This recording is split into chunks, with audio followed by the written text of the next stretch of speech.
یہ اور بات ہے کہ آج ہمارا سگا بھائی بھی ہمیں ہضم نہیں ہوتا، سگے بھتیجے بھی ہضم نہیں ہوتے، بہنوں سے بھی ہمیں تکلیف ہے، یہ الگ بات ہے۔ یہی تو رونا ہے کہ سب چیز سیکھی، اسلام نہیں سیکھا، دین نہیں سیکھا۔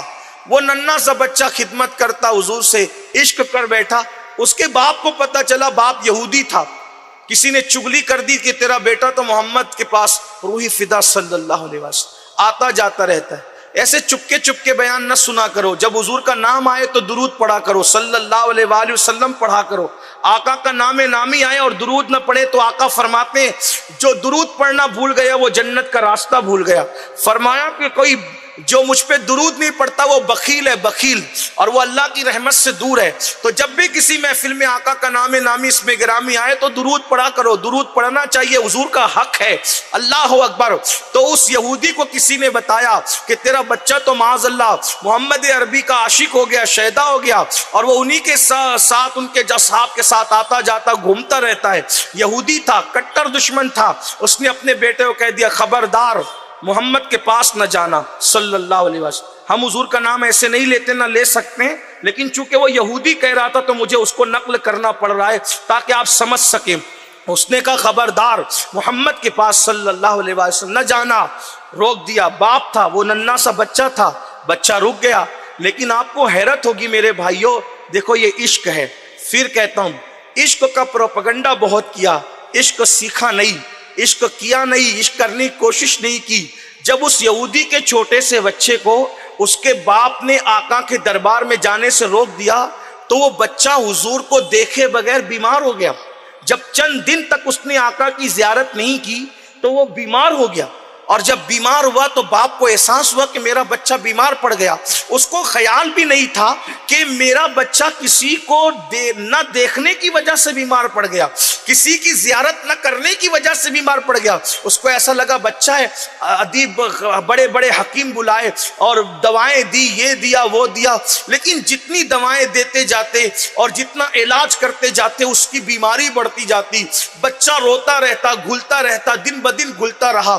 باپ پریشان تھا، جو وہ مال خرچ ہو رہا تھا، دولت خرچ ہو رہی تھی، لیکن وہ بچہ اچھا ہونے کا نام نہیں لیتا تھا۔ لوگوں نے ہاتھ ٹیک دیا۔ اللہ اکبر، یہ صورتحال تھی۔ اب آپ اندازہ کریں یہودی کا بچہ اگر عاشق ہو جائے تو حضور کو دیکھے بغیر وہ بیمار پڑتا ہے۔ سچ کہنا، سچ کہنا، سچ کہنا، ایمان والوں اپنے دلوں پہ ہاتھ رکھ کر کے کہنا اللہ اکبر۔ یہودی کا بچہ ہو کے حضور کی جدائی میں گھل رہا ہے، رو رہا ہے، بیمار پڑ رہا ہے، مر رہا ہے۔ ہمیں حضور کے عشق میں کبھی رونا آیا ہے؟ ہم نے ہیرو ہیروئن کی جدائی کے مناظر دیکھ کر تو آنسو بہائے، غزلیں سن کر تو روئے، کیا کبھی حضور کے عشق میں بھی روئے؟ آقا کی یاد میں بھی روئے؟ کبھی ہماری کوئی رات ایسی بھی گزری کہ ہم بستر پہ لیٹے اور تڑپ رہے کہ حضور آپ کی وجہ سے ہمیں نیند نہیں آ رہی، روزی روٹی کا سوچ کر نیند اڑی، بچوں کا سوچ کر نیند اڑی، کبھی حضور کے لیے بھی نیند اڑی؟ بتاؤ، آپ بتائیں۔ میں آپ کو نہیں کہہ رہا ہوں، پہلے اپنے آپ کو کہہ رہا ہوں، اس لیے کہ میں اتنا جانتا ہوں کہ آپ کچھ بھی ہیں، مجھ سے بہتر عاشق رسول آپ ہیں، میں آپ کے بعد ہوں۔ مجھے تو ایسا لگتا ہے کہ شاید جب عاشقوں کی فہرست بنے گی تو سب سے چھوٹے نمبر پر اگر کسی کا نام آئے گا تو شاید میرا نام ہے، وہ بھی لاج رکھ لی جائے تو رکھ لی جائے بس۔ ہاں، اور مجھے تو ڈر لگتا ہے کہ اگر یہ کہیں کہ ہم عاشق نہیں ہیں تو کافر ہو جائیں، اور اگر یہ کہیں کہ ہم عاشق ہیں تو پتہ نہیں کہیں ایسا نہ ہو کہ جھوٹوں میں اپنا شمار نہ ہو جائے۔ اپنی کیا اوقات ہے؟ عشق بڑی منزل ہے، اللہ ہمیں عشق نصیب کرے۔ ہم عشق کا انکار نہیں کرتے کہ ہم عاشق نہیں ہیں، اور یہ بھی نہیں کہتے کہ آپ نہیں ہیں، آپ ہو، ہم سے بہتر ہو، لیکن عشق گیا کہاں؟ عشق تو رلاتا ہے، عشق تو بستروں سے اٹھاتا ہے، ارے عشق تو مدینے کی آرام گاہ سے نکال کر کربلا کے ریگزاروں پہ لے جاتا ہے، عشق تو خاندان لٹواتا ہے، عشق تو سر کٹواتا ہے، عشق تو بے آبرو کرتا ہے، عشق تو دار پہ چڑھاتا ہے، عشق تو بھوکا رکھواتا ہے، عشق تو پیاسا رکھواتا ہے۔ جو قوم حرام کھا کھا کر اپنے جسم کو بڑھائے وہ کب سے عاشق ہونے لگی؟ جسے پہلے کلمہ بھی نہ آئے وہ کب سے عاشق ہونے لگی؟ جو عورتوں کے حسن پہ اپنے ایمان کا سودا کرے، جن کو مہینوں مہینوں تک کبھی اپنے نبی کی یاد بھی نہ آئے۔ عاشقوں کا حال تو یہ ہوتا ہے کہ وہ محبوب کے بغیر ایک لمحہ نہیں جینا چاہتے۔ وہ کہتے ہیں کہ جس دم غافل اس دم کافر. یہ اہل عشق کا مسلک ہے. آپ کیا سمجھتے ہیں؟ آپ کیا سمجھتے ہیں؟ ہم کیا سمجھتے ہیں؟ میرے بھائیوں اندازہ کرو, اللہ ہمیں عشق کی دولت نصیب کرے. ہم رسموں میں گھر گئے تو وہ بچہ بیمار پڑھتے پڑھتے آخر اس کے سینے سے گرم گرم سانسیں نکل رہی تھی. باپ اپنے اکلوتے بیٹے کو دیکھ رہا تھا اور دیکھ دیکھ کے رو رہا تھا, اور بیٹا کسی کے غم میں رو رہا تھا. ایسے میں باپ نے کہا, میرے لال, میرے بیٹے, پوری زندگی کی پونجی خرچ کر دوں گا اگر تجھے بچا لوں تو, اگر تو بچ گیا تو. بیٹے نے کہا, بابا اب میں نہیں بچ سکتا, بابا اب نہیں بچ سکتا, میری زندگی کے آخری لمحات ہیں اور مرنے والوں کی آخری خواہشیں پوری کی جاتی ہے. بابا اگر آپ میری آخری خواہش پوری کر سکتے ہیں تو پوری کر دے بابا. ننھے سے بچے نے جب یہ بات کی, آخری خواہش کی, تو باپ نے بڑھ کر کہا, میری جان, میرے بیٹے, اگر اپنی جان دے کر تیری آخری خواہش پوری کر سکتا ہوں تو کر دوں گا. بول تجھے کیا چاہیے, تو جو کہے گا میں کرنے کے لیے تیار ہوں. میری تو تمنا تھی کہ تجھے دولہا بناتا, چاند سی بہو لاتا, لیکن ہائے میرے ارمانوں کا خون ہو گیا. میں کامیاب نہ ہو سکا, لیکن کم سے کم دنیا سے جاتے جاتے تیری آخری خواہش پوری ہی کر دوں. باپ آخر باپ ہوتا ہے, باپ کے اپنے جذبات ہوتے ہیں. ننھے سے بچے نے جب باپ سے کہا, بابا آخری خواہش پوری کر دیں, تو باپ نے کہا, پوری کر دیں گے. کہا, وعدہ کرو بابا آپ پوری کرو گے. وعدہ کرتے, جان دینا پڑے تو جان دیں گے, لیکن تیری آخری خواہش پوری کریں گے. تو اس وقت ننھے سے بچے نے کہا, بابا میں مرض عشق ہوں, میں مریض عشق ہوں بابا, مجھے عشق کا مرض ہوا ہے, یہ مدینے کے طبیب اور حکیم میرا علاج نہیں کر سکتے. آپ ایک کام کریں, بہت دیر ہو گئی علاج میں, اگر پہلے کر لیا جاتا تو شاید مجھے شفا ہوتی. اب شفا کا وقت بھی چلا گیا. بس اتنا ہے, جس کا عشق ہوا ہے ایک مرتبہ دنیا سے جاتے جاتے اسے دیکھنا چاہتا ہوں, بس اسے بلا دیجئے, میں ایک جھلک دیکھ لوں اور پھر ہمیشہ کے لیے اپنی آنکھوں کو بند کر لوں. باپ نے حیرت سے کہا, کون ہے وہ جس سے تجھے عشق ہو گیا اور تو آخری وقت اسے دیکھنا چاہتا ہے؟ کہا, وہ مسلمانوں کے پیغمبر محمد عربی صلی اللہ علیہ وآلہ وسلم ہے, انہیں ایک بار بلا دے بابا, آخری دم انہیں دیکھ لو بابا. اس یہودی نے کہا, مگر وہ مسلمانوں کے نبی ہیں, وہ تجھے دیکھنے کیسے آئیں گے, کیونکہ تو ایک یہودی کا بیٹا ہے. یہودی, ایک تو اگر تو کوئی صاحب منصب ہوتا, مقام اور مرتبے والا ہوتا تو شاید آتے, تو چھوٹا سا بچہ ہے, وہ بھی یہودی کا بچہ ہے, وہ کیسے آئیں گے؟ اس بچے نے کہا, بابا وہ ایسے نہیں ہیں جیسے تم لوگ جانتے ہو. واللہ اگر انہیں پتہ چلے گا نا کہ میں بیمار ہوں اور ان کا طالب ہوں, وہ ضرور آئیں گے بابا, ایک بار آپ جا کر اطلاع تو کر دیں, وہ ضرور آئیں گے. اس باپ نے کہا, یقیناً یہ ظالم معاشرہ میرا بائیکاٹ کر دے گا, سوشل بائیکاٹ کریں گے یہودی, مجھے اپنی برادری میں رہنے نہیں دیں گے, اور میں ان کے پاس جاؤں گا, ان کو بلا کے لاؤں گا تو پتہ نہیں مجھے وہ کیا کیا نام سے یاد کریں گے, کیسے کیسے برے القابات سے یاد کریں گے. لیکن میرے بیٹے, تیری آخری خواہش پوری کرنے کے لیے مجھے بائیکاٹ برداشت کرنا پڑے, ذلت برداشت کرنا پڑے, رسوائی برداشت کرنا پڑے, میں سب برداشت کروں گا, لیکن میں ضرور جاؤں گا. المختصر یہ کہ یہودی وہ شخص اٹھا اور اٹھ کر مسجد نبوی کی طرف بوجھل قدموں سے چلنے لگا. دل و دماغ پر بوجھ تھا, میں جاؤں گا محمد عربی کے پاس, لیکن بیٹے کی محبت نے جانے پہ مجبور کر دیا. جیسے ہی وہ میرے آقا کے پاس گیا, حضور علیہ الصلوۃ والتسلیم نے اس سے پوچھا, کیسے آئے ہو؟ تو اس نے بدل ناخواستہ کہا, میرا بیٹا ہے اور بیمار ہے اور اس کے سینے سے گرم گرم سانسیں نکل رہی ہیں, تو وہ چاہتا ہے کہ ایک بار آپ کی زیارت کر لے, کیا آپ آئیں گے؟ بس اتنا سننا تھا. میرے آقا نے اپنے اصحاب سے کہا, اچھا وہی بچہ جو کچھ دنوں پہلے آتا جاتا تھا اور آنا جانا بند کر دیا تھا، اسی کی بات ہے۔ جی یا رسول اللہ اسی کی بات ہے۔ کہ چلو چلتے ہیں، اس کو دیکھنے کے لیے چلتے ہیں۔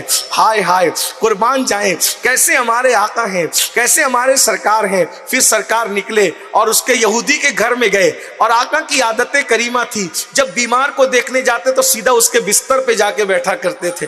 قربان آقا بستر پہ بیٹھے اور پیشانی پہ ہاتھ رکھ کے کہا کیسے ہو؟ ہے نام میں ان کے اتنا اثر، جی اٹھتے ہیں مردے بھی سن کر۔ وہ حال اگر خود ہی پوچھے بیمار کا عالم کیا ہوگا۔ سرکار نے کہا کیسے ہو؟ اس کی آنکھ میں آنسو تھے اور وہ ہمک ہمک کر ہچکیاں لے لے کر کے رو رہا تھا۔ میرے آقا سے عرض کی یا رسول اللہ میرا برا حال ہے، اب میں نہیں بچوں گا۔ میرے باپ نے آپ کی زیارت کے لیے روک دیا تھا، میرے باپ نے مجھے آپ سے ملنے کے لیے روک دیا تھا آقا، اور آپ کے عشق میں گھل گیا ہوں، ایسا لگتا ہے اب میں نہیں زندہ بچوں گا۔ آقا تو میں نے سوچا آخری آپ کی زیارت کر لوں آقا، اسی لیے میں نے آپ کو زحمت دی۔ سرکار نے فرمایا کلمہ پڑھو، کلمہ پڑھ لو، اس لیے کہ عشق ہو اور عاشق جہنم میں جائے۔ سب جہنم میں جا سکتے ہیں، عاشق نہیں جا سکتا، عاشق نہیں جا سکتا۔ ایک ہی گارنٹی ہے، عاشق نہیں جا سکتا۔ کیوں ہے؟ عشق تیرے صدقے جلنے سے چھٹے سستے، جو آگ بجھا دے گی وہ آگ لگائی ہے۔ خاک ہو کر عشق میں آرام سے سونا ملا، جان کی اکسیر ہے الفت رسول اللہ۔ فرمایا کلمہ پڑھنے۔ بچہ تھا، چھوٹا بچہ، آنکھ ہی آنکھ میں سامنے بیٹھے ہوئے باپ سے پوچھا کیا کروں؟ باپ اس کے عشق کی کیفیت کو جان چکا، جو عشق میں اپنے آپ کو گھلا چکا، اور حضور کی اس محبت کو بھی دیکھ رہا تھا جو اس بچے کے ساتھ تھی۔ یاد رکھنا، ایک بات اچھی طرح یاد رکھنا، جس سے آپ محبت کرتے ہیں وہ آپ سے محبت کرے ضروری نہیں ہے۔ ہر محبت میں، بڑی معذرت کے ساتھ کسی کو ٹارگٹ کر کے نہیں کہہ رہا ہوں، ایک جنرل بات کر رہا ہوں، اگر آپ اپنے امام کو چاہتے ہیں ضروری نہیں کہ امام بھی آپ کو چاہے، آپ اپنے پیر کو چاہتے ہیں ضروری نہیں کہ آپ کا پیر بھی آپ کو چاہے، آپ اپنے دوست کو چاہتے ہیں ضروری نہیں کہ آپ کا دوست بھی آپ کو چاہے۔ حد تو یہ ہے کہ آپ اپنے بچوں کو چاہتے ہیں ضروری نہیں کہ آپ کے بچے بھی آپ کو چاہیں۔ حد تو یہ ہے کہ آپ اپنی بیوی کو چاہتے ہیں ضروری نہیں کہ بیوی بھی آپ کو چاہیں۔ تاریخ میں ایسی بیویاں بھی ہمیں ملتی ہے جنہوں نے شوہر کا خون کیا، قتل کیا، چھوڑ دیا، اللہ اکبر، لیکن ایک ذات ایسی ہے کہ اگر تم ان سے پیار کرو گے تو تم اپنی حیثیت بھر پیار کرتے ہو، وہ اپنی شان کے مطابق پیار کرتے ہو۔ ان جیسا پیار ہزاروں کروڑوں ماؤں سے زیادہ اگر اپنی امت سے کوئی پیار کرتا ہے تو اس ذات کو محمد الرسول اللہ کہتے ہیں۔ انہوں نے جتنا پیار کیا کون کر سکتا ہے؟ تو جیسے اس لڑکے نے کہا کیا کرو، تو باپ نے کہا جو کہتے کر لے۔ عشق دیکھ چکا تھا، عشق جیت چکا، نفرتیں ہار گئی، کہا جو کہتے کر لے۔ بس حضور کا ہاتھ پکڑا اور پڑھا محمد الرسول اللہ، لا الہ الا اللہ محمد الرسول اللہ پڑھا اور کلمہ پڑھا۔ اور کلمہ پڑھنا، قربان حضور اٹھ کر کھڑے ہوئے، اچھا ہم چلتے ہیں، ابھی 2 قدم ہی چلے تھے کہ اس کی روح پرواز ہو، یعنی کلمے کا پڑھنے سے لے کر مرنے تک، کلمہ پڑھنے سے لے کے مرنے تک نہ کوئی اذان ہوئی، نہ کوئی نماز ہوئی، نہ حج کا موقع، نہ زکوٰۃ کا موقع، نہ سبحان اللہ، نہ الحمد، کوئی نیکی کا موقع نہیں ملا۔ بات کتنی ہے؟ ادھر کلمہ پڑھا اور چند گھڑیوں کے بعد وصال۔ لیکن موت بھی کیسی، حضور جس کے بستر سے اٹھے ہوں اور موت آئی ہو، کیا موت ہے، سبحان اللہ، جان تو جاتے ہی جائے گی، قیامت یہ ہے، اب یہاں مرنے پہ ٹھہرا ہے نظارہ تیرا۔ جیسے حضور باہر نکلے وہ انتقال کر گیا، وہ یہودی دوڑا دوڑا آیا، میرے بچے کا انتقال ہو گیا۔ اللہ کے رسول علیہ الصلوۃ والتسلیم نے صحابہ سے فرمایا جاؤ غسل دو، کفن پہناؤ، مجھے اطلاع کرو، جنازہ تیار ہو جائے۔ پتہ ہی کیا ہوا؟ جب یہ بات ہوئی تو اس یہودی نے کہا کہ ہم لوگ یہودی ہیں اور یہ مسلمان ہو گیا تھا، اب یہ بچے کو ہم کچھ نہیں کریں گے، اس کی لاش اٹھا کے تم لے جاؤ اور تم کو جو کرنا ہے وہ کرو اپنے حساب سے. یہ بچے کو ہم تم کو دیتے ہیں. پتہ ہے عشق, توجہ کرنا, عشق جب وہ لاش اٹھا کر کے ننھے سے بچے کی صحابہ کے ہاتھ میں دی گئی تو صحابہ نے سوالیہ نگاہوں سے دیکھا, حضور یہ میت کس کے دروازے سے اٹھے گی, کیونکہ اس کا تو اب کوئی گھر ہی نہیں ہے, اس کے باپ نے میت ہمیں دے دی. اللہ کے رسول نے فرمایا اس کا جنازہ میری چوکھٹ سے اٹھے گا. عاشق کا مقام تو دیکھو, عشق والوں کی معراج تو دیکھو مقدر کی. فرمایا اس کا جنازہ میری چوکھٹ سے اٹھے گا, میرے گھر سے اس کا جنازہ اٹھے گا. اور اس کے بعد دنیا نے دیکھا, مدینے کی تاریخ گواہ ہے, یہودی کا وہ بچہ جو کلمہ پڑھ کے مسلمان ہوا تھا, اس کے عشق نے اس کو یہ معراج عطا کی کہ اس کا جنازہ اٹھ رہا تھا. سید الانبیاء کی اس چوکھٹ سے, جس چوکھٹ کے اندر جبریل بھی اجازت کے بغیر نہیں آیا کرتے تھے, اس گلی سے جس گلی کا متلاشی عرش اعظم ہے, اللہ اکبر ہے بیتاب, جس کے لیے عرش اعظم وہ اس راہ لامکاں کی گلی ہے. تیرے در کا دربار ہے جبریل اعظم, تیرا مدح کا ہر رسول و ولی ہے. اور حضور کی چوکھٹ سے جب جنازہ اٹھا تو لوگوں نے دیکھا, کیا دیکھا کہ اللہ کے رسول انگلیاں رکھ کر چل رہے, نہ نماز ہے نہ روزہ, کیونکہ اس کو موقع ہی نہیں ملا. وہ صرف عاشق تھا, موقع ملتا تو وہ بہت کچھ کرتا, لیکن اس کو موقع ہی نہیں ملا. لیکن قربان حضور انگلیاں رکھ کر چل رہے, انگلیاں. صحابہ نے پوچھا آقا آپ انگلیاں رکھ کے چل رہے؟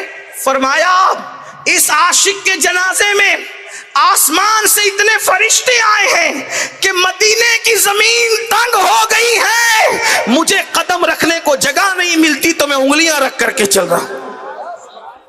اور جنازہ جب جنت البقیع پہنچا, بس آخری لمحات ہے, اللہ کرے اللہ وہ عشق کی خیرات ہمیں دے, ہمیں بھی عشق نصیب فرما دے. پتہ ہے عشق والوں کے مقدر کے لوگ کہتے قبر میں حضور آئیں گے, میں کہتا ہوں بالکل آئیں گے, لیکن عاشقوں کو تو اتارنے کے لیے بھی آتے ہیں, عاشقوں کو تو اتارنے کے لیے بھی آتے, عاشقوں کے تو روح نکلتے وقت بھی آتے ہیں, عاشقوں کو تو لینے خود آتے ہیں. عشق والوں کی منزل الگ ہے. لوگ مادیت میں ڈوب گئے, کہتے ہیں کہ بشر حافی کا جس دن انتقال ہوا اس دن بغداد کی زمین پر سینکڑوں اولیاء نے خواب میں دیکھا کہ حضور بغداد کی زمین پہ چل رہے ہیں. تو انہوں نے پوچھا حضور آج آپ بغداد آئے؟ فرمایا بشر حافی کو لینے آیا ہوں. جس دن سرکار غریب نواز کا وصال ہوا 6 رجب کو, بڑے بڑے اولیاء بیان کرتے ہیں ہم نے خواب میں دیکھا اجمیر محلہ کی زمین پہ حضور چل رہے ہیں. تو پوچھا حضور آج آپ یہاں؟ فرمایا معین الدین کو لینے آیا ہوں. عاشقوں کو لینے بھی آتے, کیوں؟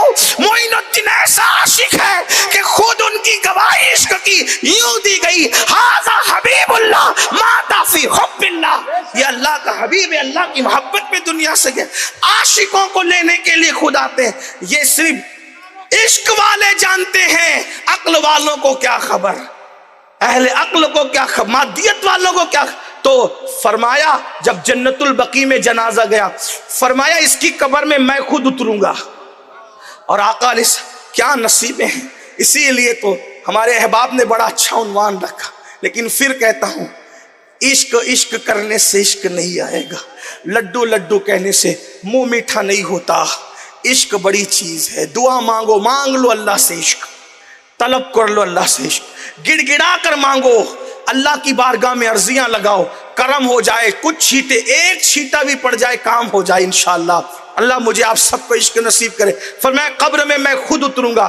حضور اترے. اب ذرا آگے سننا, جب اترے نہ قبر میں تو اللہ کے رسول علیہ السلام قبر میں پسینے پسینے ہو گئے. آقا کو پسینے آنے لگے قبر میں, اور پسینے ٹپک ٹپک کر اس کی چہرے پہ, اس کے کفن پہ جو ہے وہ لگتے ہیں. یعنی کوئی کچھ لے جائے گا, کوئی کچھ لے جائے گا. عاشق کا مقدر کیا ہے, چہرے پر پسینہ رسول ہے, کفن پر پسینہ رسول.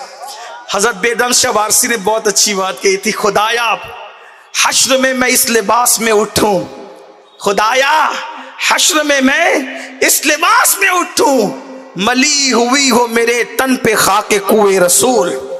اللہ اکبر. حضور کو پسینے آ رہے تھے.